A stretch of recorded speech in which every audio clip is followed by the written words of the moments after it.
around half of adults over the age of 60 have multimorbidity, so 2 or more long-term conditions.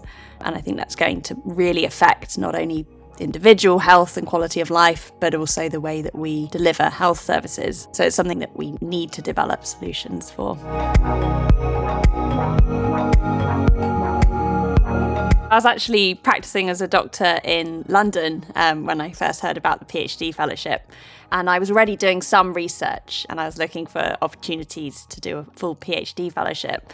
The whole package looked amazing, both in terms of kind of the funding it offered, the opportunity for kind of collaboration across different institutions in Scotland, working with people from different PhD fields.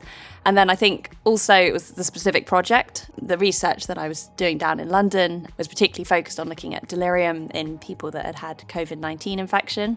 And then one of the projects the year that I applied was looking at multimorbidity and delirium in acutely hospitalised older adults. So it just seemed like a kind of perfect project for my interests and the career stage that I was at that time.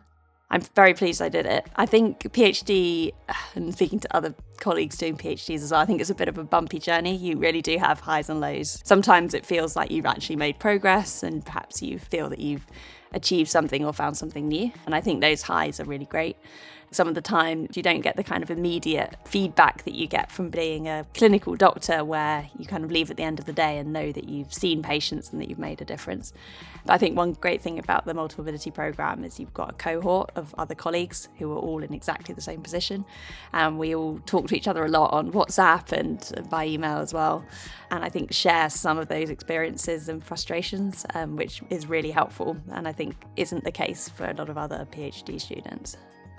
It's a full-time PhD, so I'm predominantly research, but I'm doing some work in clinical geriatrics here at the Royal Infirmary in Edinburgh and occasionally at the Western General Hospital in Edinburgh as well. I enjoy the clinical work that I do and also can sort of apply the data that I'm dealing with every day and sort of see how that is actually collected in real-world clinical practice as well. This afternoon, I'm actually travelling to the United States to a conference hosted by the American Delirium Society to present some of my early PhD work, which is very exciting and certainly not something I would be doing if I wasn't on the programme. I had a lot of opportunities to make some really good connections, which I think will be invaluable in my future career.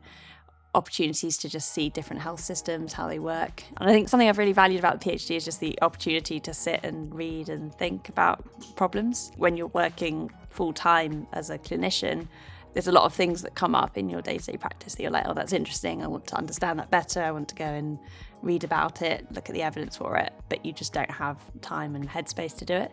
Doing the PhD, you really can.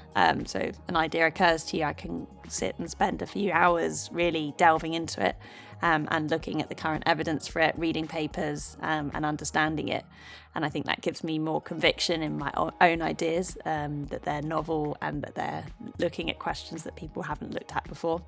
And I find that really interesting and exciting and something I really enjoy about the PhD.